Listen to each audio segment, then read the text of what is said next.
إن الله وملائكته يصلون على النبي. بسم الله الرحمن الرحيم. السلام عليكم ورحمة الله وبركاته.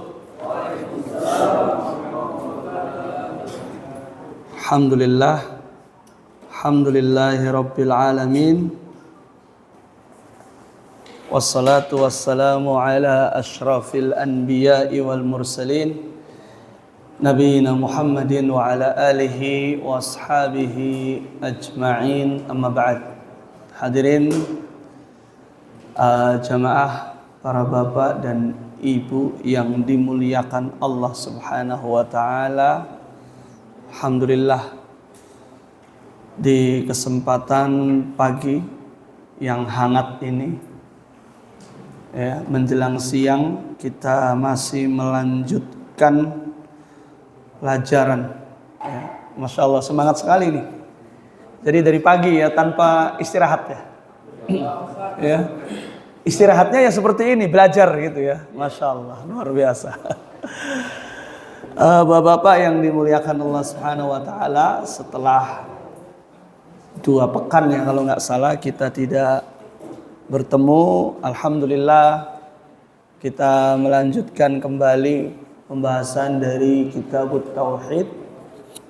Ya, insya Allah sekarang kita masuk ke bab yang ke-35, yaitu pembahasan tentang apa, Pak? Ada yang masih pegang bukunya? Masih ada ya, yaitu minal imani billahi as-sabru ala aqdarillah. Ya, termasuk iman kepada Allah adalah sabar terhadap takdir yang Allah berikan. Pembahasan kali ini kita akan membahas masalah takdir, Pak. Kalau kita bicara takdir, maka kita bicara tentang iman, tentang keyakinan. Ya. Takdir, ya, ketentuan yang Allah berikan. Ya. Ini masuk pembahasan rukun iman yang keberapa, Pak? Yang keberapa? Rukun iman yang keberapa? Masih hafal kan ya? Rukun iman, rukun Islam gitu masih hafal ya? Insya Allah. Kalaupun gak hafal tapi secara esensinya dilaksanakan, ya. Tapi harus hafal ya Pak ya, insya Allah. Yaitu al-imanu bil qadari khairihi wa syarrih. Iman terhadap takdir, terhadap ketentuan Allah yang baik dan yang buruk. Kenapa disebutkan iman kepada takdir ini ada yang baik dan ada yang buruk?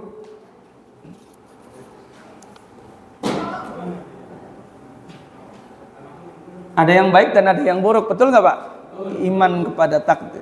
Takdir yang Allah berikan kepada kita ada yang baik, ada yang... Kalau yang baik-baik insya Allah kita bisa sabar nerimanya Pak ya. Kalau yang enak-enak itu kan lebih mudah untuk diterima gitu ya. Harta yang banyak, kesehatan, apalagi anak-anak yang sehat, keluarga yang bahagia, Masya Allah. Tapi namanya hidup itu kan tidak enak saja, pasti ada tidak enaknya. Begitu ya Pak ya. Kalau enak terus ya nanti insya Allah di surga. Tapi kalau kita selama masih di dunia, Allah berikan takdir yang baik dan Allah berikan takdir yang buruk. Nah, maka pembahasan kita adalah tentang ya kita sabar terhadap segala takdir yang Allah berikan kepada kita. Ternyata takdir yang baik pun kita itu dituntut untuk sabar loh Pak. Bagaimana ini? Ketika Allah berikan kepada kita takdir yang baik, tapi kita juga tetap dituntut untuk sabar. Mungkin nggak kita diberikan rezeki yang banyak, kita punya rezeki misalnya punya harta 1 triliun rupiah, tapi kita harus sabar gitu. Sepakat nggak? Kenapa? Itu ujian juga. Percaya nggak kalau kita punya duit 1 triliun rupiah itu, ya Allah saya mendapatkan ujian ini berat sekali. Uang saya 1 triliun misalnya. Antum semua sepakat nggak? Sepakat, benar. Kayaknya ini bukan ujian, ini nikmat dari Allah ini, Masya Allah.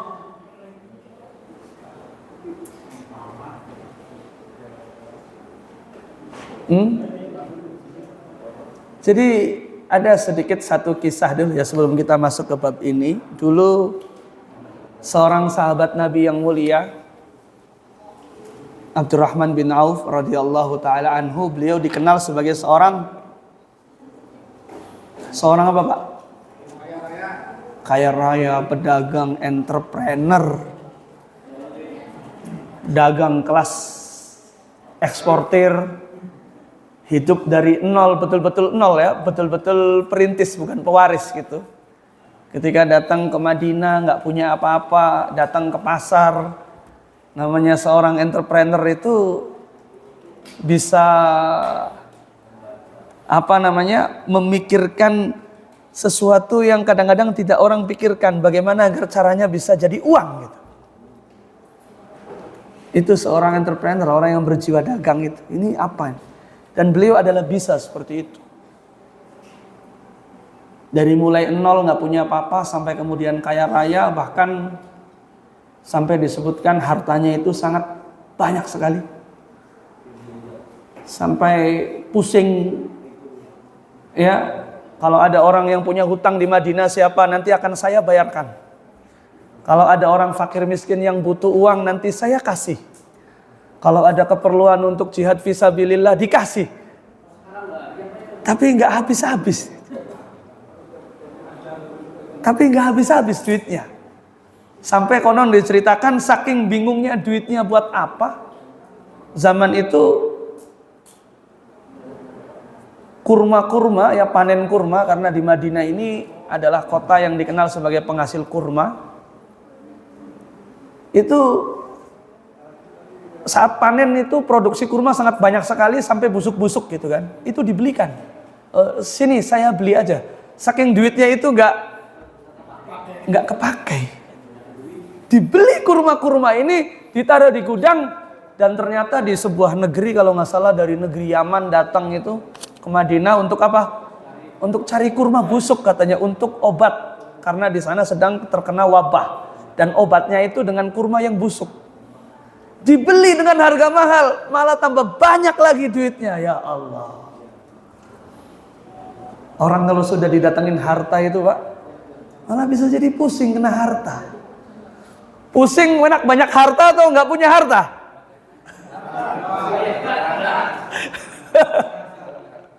Pusing banyak harta atau nggak punya harta?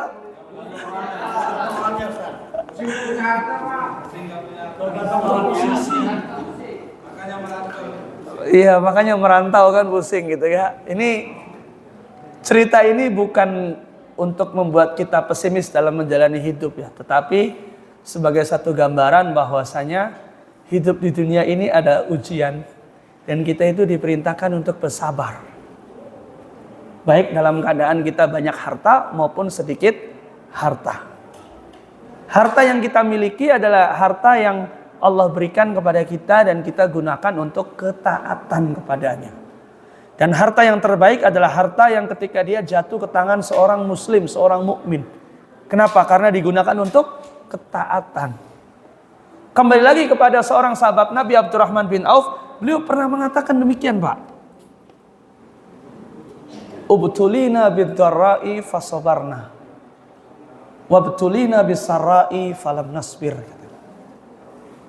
Aku pernah diuji dengan kesulitan hidup itu, dengan kemiskinan, kefakiran, aku itu bisa sabar. Tapi ketika aku diuji dengan kelapangan hidup, aku diuji dengan kekayaan, dengan harta yang banyak, falam nasbir, aku nggak bisa sabar. Ternyata begitu, Pak. Ya, tabiat manusia seperti itu, Masya Allah. Padahal beliau itu adalah seorang yang, kata Rasulullah, Abdurrahman bin Auf fil jannah. Abdurrahman bin Auf itu masuk surga. Abdurrahman bin Auf itu termasuk dari al-asyara al-mubasysyaruna bil jannah, termasuk dari 10 orang yang dijamin masuk surga. Tapi merasakan demikian, saya masih bisa sabar ketika miskin, tapi kalau kaya itu sulit sabarnya, Pak. Karena godaan orang banyak duitnya itu luar biasa, Pak. Sangat luar biasa, apalagi kalau kita tinggal di Indonesia ya, apapun itu ada di depan kita. Orang kalau udah banyak duitnya itu mau apa aja itu bisa untuk melakukannya. Mau pergi kemanapun, mau nyawer biduan, mau janda. Ya kalau janda dinikahi ya Pak ya. Ini ada yang nyenggol-nyenggolnya ke situ nih. Ibu-ibu nggak denger ya?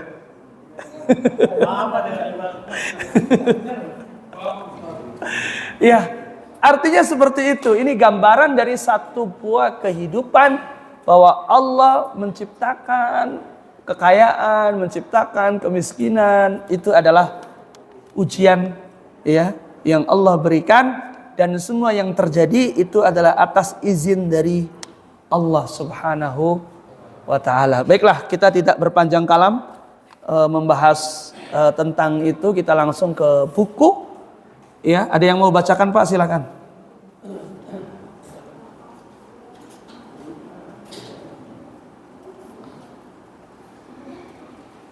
A'udzubillahi minasyaitonirrajim. Ma asaba min musibatin illa bi'idznillah wa man wallahu bikulli syai'in alim. Tidak ada sesuatu musibah pun yang menimpa seseorang kecuali dengan izin Allah. Dan barang siapa yang beriman kepada Allah, niscaya dia akan memberi petunjuk kepada hatinya. Dan Allah Maha mengetahui segalanya. Al-Ghabur 11. Ya, lanjut. Al-Qamah menafsirkan. Menafsirkan iman yang tersebut dalam ayat ini dengan mengatakan, "War-rajulu tusibul musibatu faya'lamu annaha min 'indillah fayarda wa yusallim." Yaitu seorang yang ketika ditimpa musibah, ia meyakini bahwa itu semua dari Allah, maka ia pun ridho dan pasrah atas takdirnya. Diriwayatkan dalam Sahih Muslim dari Abu Hurairah radhiyallahu anhu bahwa Rasulullah bersabda. Cukup dulu. Ya, terima kasih, Masya Allah. Satu buah ayat, satu ayat dan satu hadis. Ya, yang Masya Allah sangat luar biasa dibacakan di bab ini, bab 35, termasuk iman kepada Allah, sabar atas segala takdirnya. Tercantum di sini dalam surat At-Taghabun ayat yang ke-11. Ma asaba min musibatin illa biiznillah wa may yu'min billahi yahdi qalbah wallahu bikulli syai'in alim. Tidaklah ada satu musibah yang menimpa seorang hamba kecuali dengan izin Allah. Wa may yu'min billahi yahdi qalbah, dan barang siapa yang beriman kepada Allah, niscaya dia akan memberi petunjuk kepada hatinya. Wallahu bikulli syai'in alim, dan Allah Maha mengetahui segala sesuatunya. Dalam hal ini salah seorang ya di sini disebutkan Al-Qamah ya. Al-Qamah itu namanya adalah Al-Qamah bin Qais bin Abdullah bin Al-Qamah. Hidup pada masa Nabi ya, lahir pada masa Nabi ya, tetapi karena beliau tidak berjumpa dengan Nabi, disebutnya sebagai tabi'in. min kibari tabi'in wa ulamaihim wa thiqatihim, termasuk seorang ulama tabi'in yang senior dan alim, ya, mengerti tentang agama dan orang yang terpercaya. Beliau menafsirkan bahwa iman yang tersebut dalam ayat ini dengan mengatakan, beliau mengatakan huwa rajulu tusibuhul musibah faya'lamu annaha min indillahi fayarda wa yusallim. Yaitu apa, Pak? Seorang yang ketika ditimpa musibah, ia meyakini bahwa itu semua dari Allah, maka ia pun ridho wa yusallim, dan dia pasrah atas takdirnya. Masya Allah. Bapak-bapak dan ibu-ibu yang dimuliakan Allah Subhanahu wa ta'ala, ini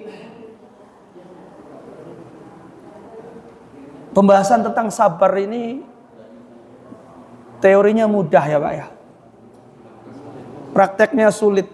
Karena apa? Seumur hidup Pak, dari mulai kita hidup, dilahirkan ya, sampai kita mati, maka itu adalah ujian dari kesabaran. Kalau kita meyakini bahwasanya semua yang terjadi di muka bumi ini adalah sudah ditentukan oleh Allah, maka kita tidak mungkin terjadi kesedihan. Kalau kita meyakini bahwasanya semua yang terjadi ini adalah sudah ditentukan oleh Allah, bahkan sebelum diciptakan langit dan bumi, maka tidak mungkin terjadi penyesalan, kesedihan, sampai kemudian frustasi, depresi gitu, seperti itu ya Pak ya. Harusnya seperti itu. Tapi apa yang terjadi? Pernah nggak diri kita merasa, kok kenapa demikian? Hidup ini tidak adil. Kenapa terjadi seperti ini? Ya, seperti itulah. Maka kalau kita dalami ayat ini, seperti dijelaskan oleh seorang ulama min kibari tabi'in ya, dari salah seorang tabi'in yang senior, beliau mengatakan seorang yang dia kena musibah, kemudian dia mengetahui bahwasanya itu adalah dari sisi Allah, dari Allah, kemudian dia ridho dan pasrah. Ini orang-orang yang betul-betul dia sabarnya sangat luar biasa. Orang-orang yang sangat luar biasa.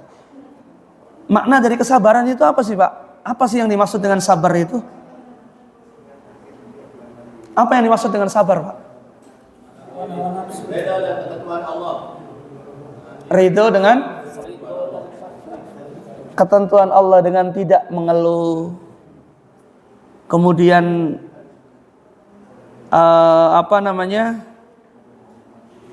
dengan secara perbuatan juga kita tunjukkan ya, kita tidak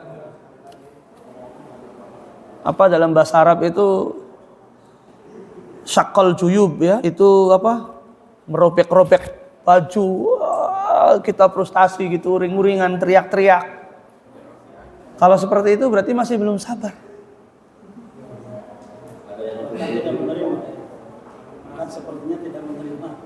Seperti tidak menerima gitu. Kalau misalnya seperti ini Pak,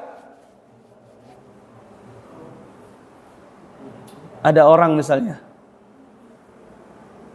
yang melakukan perbuatan yang buruk, misalnya ingin mengganggu, menggoda istri kita gitu misalnya. Tenang, sabar aja, sabar.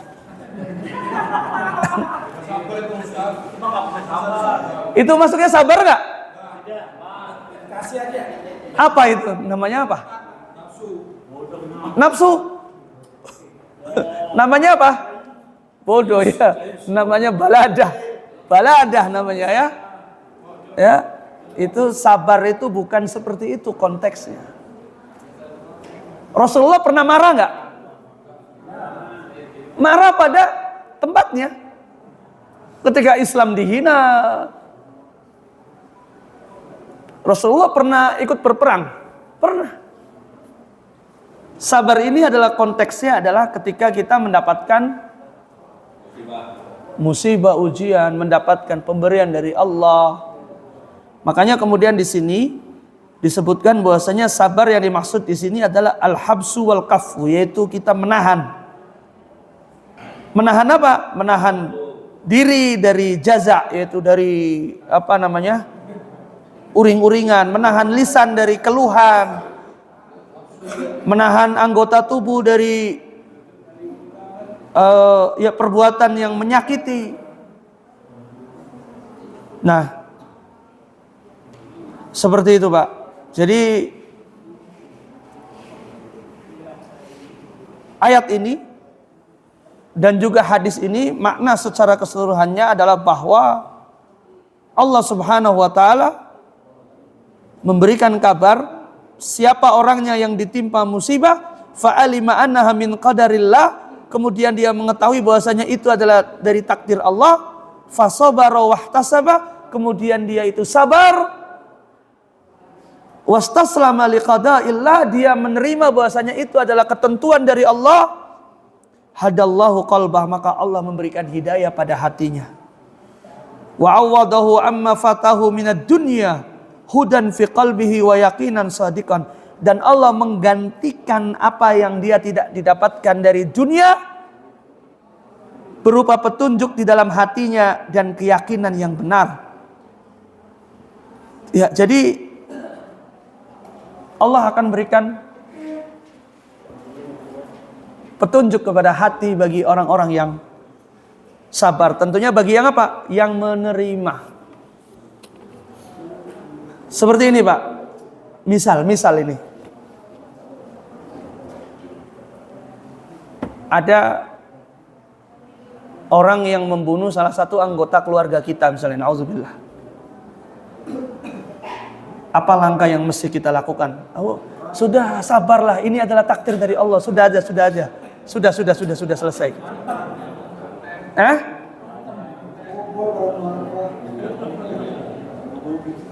Bagaimana seperti itu? Hantam. Yang pertama, kalau menurut Islam, kita marah-marah tapi kita yakin pertama bahwasanya ini adalah ketentuan dari Allah Subhanahu wa taala. Kemudian yang kedua, ada di sana hukum yang harus ditegakkan. Dalam Islam disebutkan ada qisas. Maka menuntut qisas.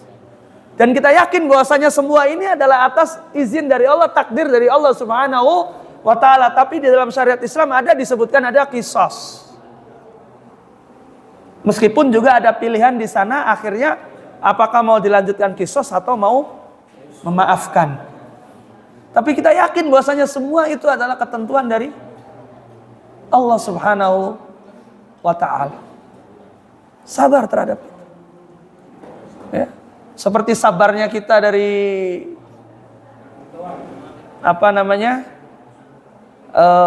terhadap kehidupan yang kita jalani ini. Sabar jauh dari istri, ya Pak ya. Jauh dari keluarga, sendirian di sini, Masya Allah. Sabar bertahun-tahun, Masya Allah. Alhamdulillah Allah berikan ganti yang lebih baik di sini dengan hadir di majelis ilmu ini lebih dari keluarga gitu kan. Masya Allah. Betul gak? Enggak. Gitu. Betul ya. Alhamdulillah, Masya Allah, senang bisa kumpul, bisa makan gorengan di sini. Ya, bisa ngobrol. Bisa sharing. Ngopi. Ya. Sabar, insya Allah sabar. Ya. Ada hikmahnya insya Allah. Oke, lanjut Pak. Hadis yang kedua, silakan. Diriwayatkan dalam Sahih Muslim dari Abu Hurairah radhiyallahu anhu bahwa Rasulullah sallallahu alaihi wasallam bersabda, "Ifnani fil nasi huma bihim kufr, at-ta'nu fil nasabi wan niyahatu 'ala al-badan." Ada dua perkara yang masih dilakukan orang. Iya, padahal kedua-duanya adalah kufur, yaitu mencela keturunan dan meratapi orang lain. iya, terima kasih. Masya Allah. Hadis yang berikutnya dari Sahih Muslim dari sahabat Nabi Abu Hurairah radhiyallahu taala anhu bahwa Rasulullah bersabda, "Isnatani fin nasi huma bihim kufrun, at-ta'nu fin nasabi wan niyahatu 'alal mayyit." Yaitu ada dua hal yang masih dilakukan oleh orang. Yang masih dilakukan oleh orang ya. Zaman dulu sampai zaman sekarang ternyata masih ada seperti ini. Yang keduanya itu adalah perbuatan kufur ya, yaitu perbuatan yang sangat buruk sekali. Yaitu apa? Yang pertama adalah at-ta'nu fin nasab, mencela nasab ya. Menjelek-jelekan. Wah, kamu turunannya ini. Pokoknya direndahkan gitu ya. Kamu ini orang Indonesia kelas rendah gitu apa gitu kan. Nah itu masih ada kan sampai sekarang. Wah kamu dasar orang punten ya gitu misalnya. Oh Bangladesh kamu golongan ini. Nah, itu nggak boleh itu Pak. Itu masuk dari mencela nasab, mencela orang gitu ya, rasis gitu kan. Ya kadang-kadang kita masih bercanda-canda seperti itu ya Pak ya. Kita mungkin menganggap jelek orang dari bangsa mana, menganggap dia itu kelas rendah gitu kan.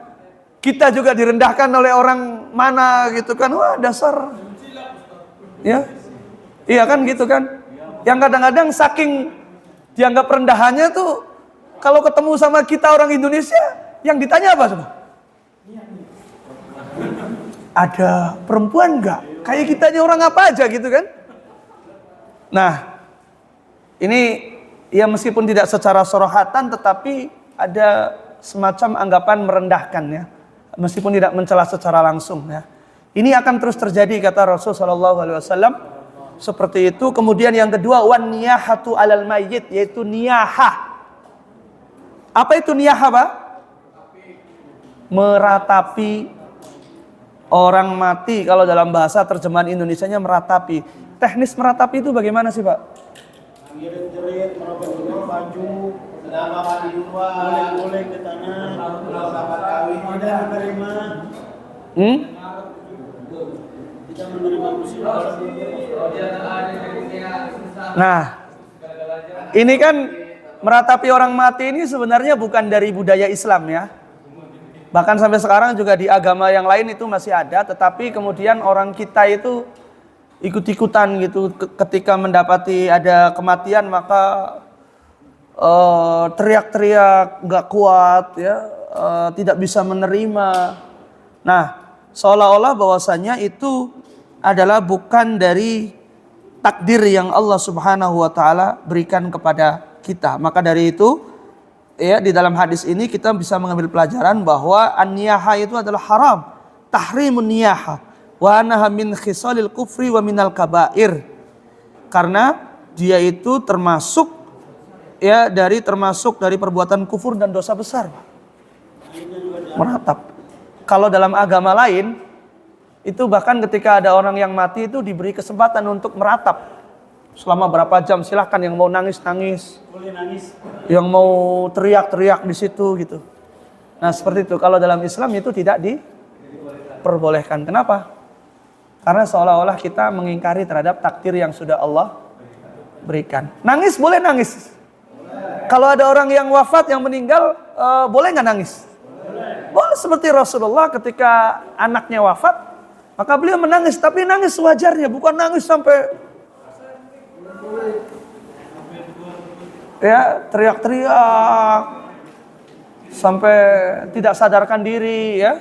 Dan itu biasanya ini dinisbatkan kepada para perempuan ya, para perempuan yang tidak kuat. Makanya kemudian para ulama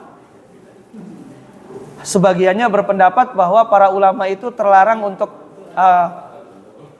para ulama melarang ya, di dalam sebagian pendapatnya para perempuan terlarang untuk ziarah kubur karena takut terjadi seperti itu ya. Ya, termasuk mengantar jenazah bagi perempuan itu terlarang. Sebagian ulama berpendapat itu karena apa? Karena hati wanita itu lemah dan biasanya akan terjadi niyahah gitu ya. Seperti itu, Pak. Nah, lanjut. Al-Bukhari dan Muslim meriwayatkan hadis marfu dari Ibnu Mas'ud radhiyallahu anhu. Laisa minna man darabal khududa wa syaqqal juyuba wa da'a bid'wal jahiliyah. Tidak termasuk golongan kami orang yang memukul-mukul pipi, merobek-robek pakaian dan menyeru dengan seruan jahiliyah.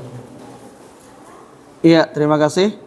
Jadi di hadis berikutnya ini kata Nabi SAW, laisa minna, bukan golongan kami, man darabal khudud, orang yang memukul-mukul pipi, wasyaqqal juyub, merobek-robek pakaian ya, wada'a bid'wal jahiliyah, dan menyeru dengan seruan jahiliyah.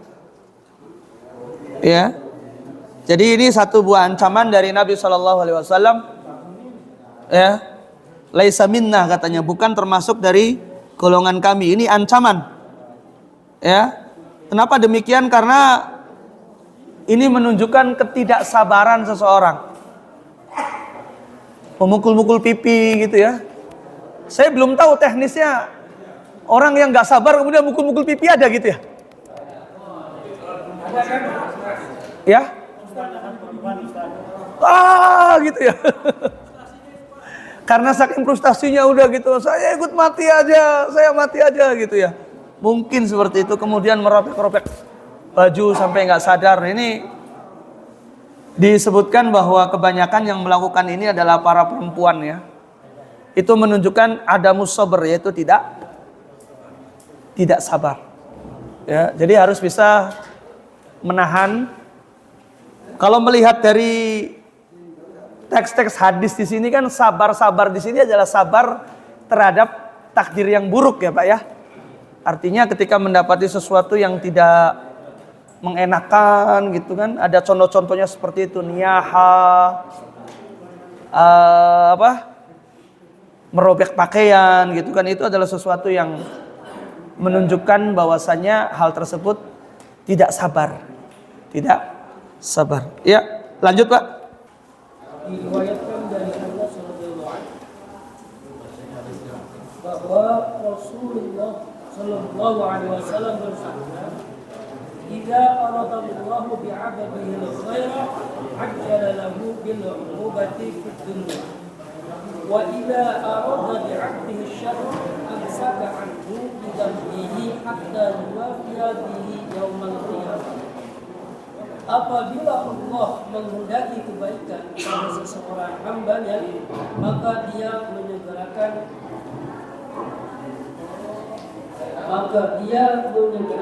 hukuman baginya di dunia.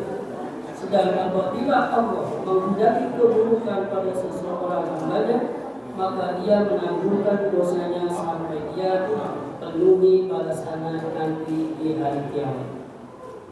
Iya.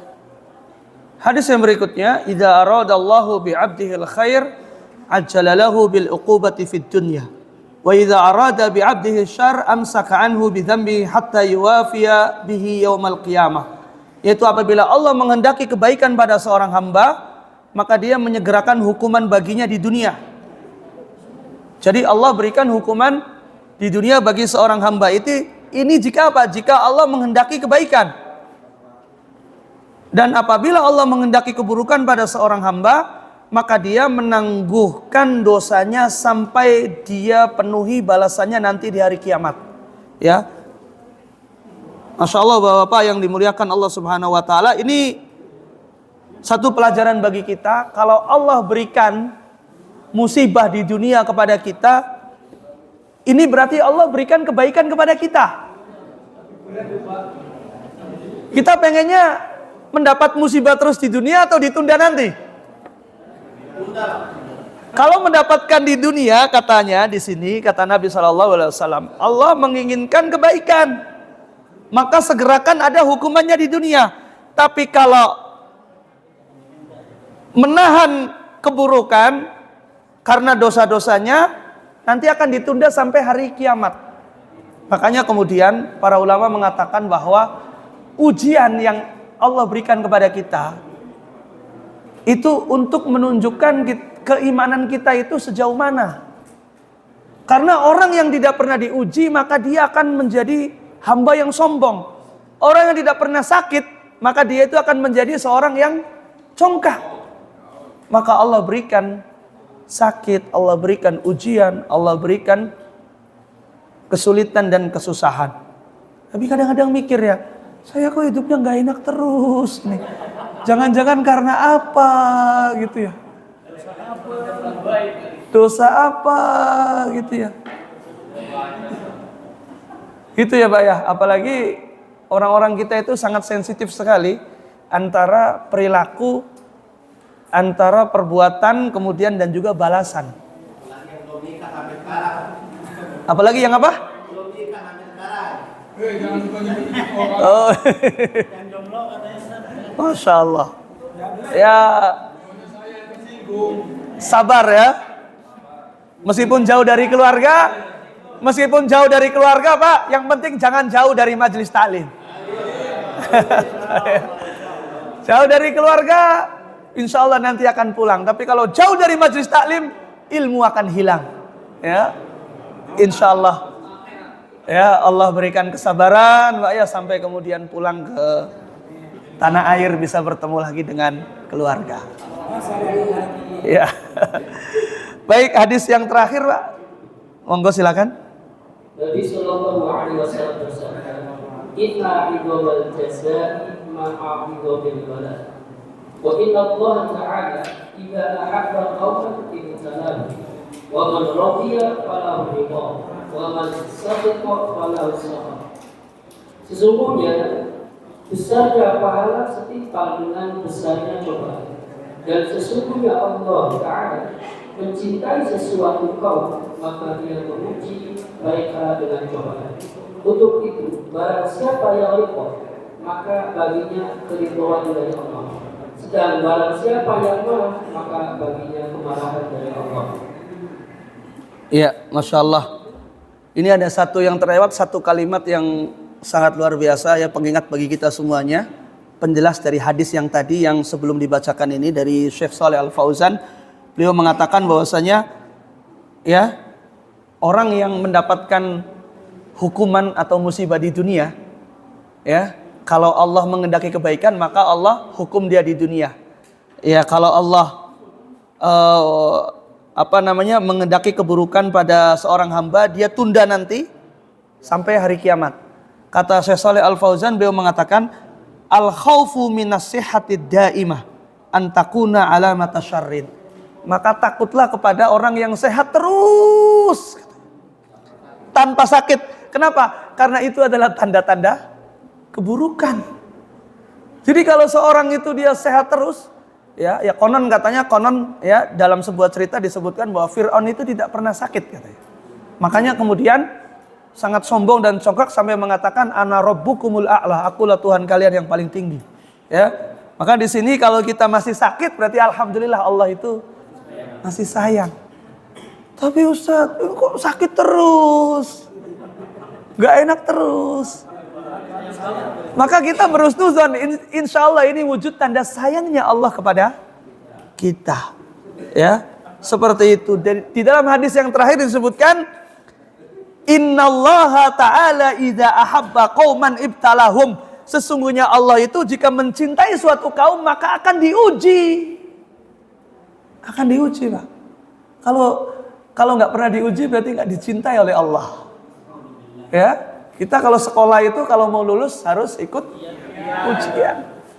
Yang nggak ada lulus, yang nggak ikut ujian ya dia nggak lulus.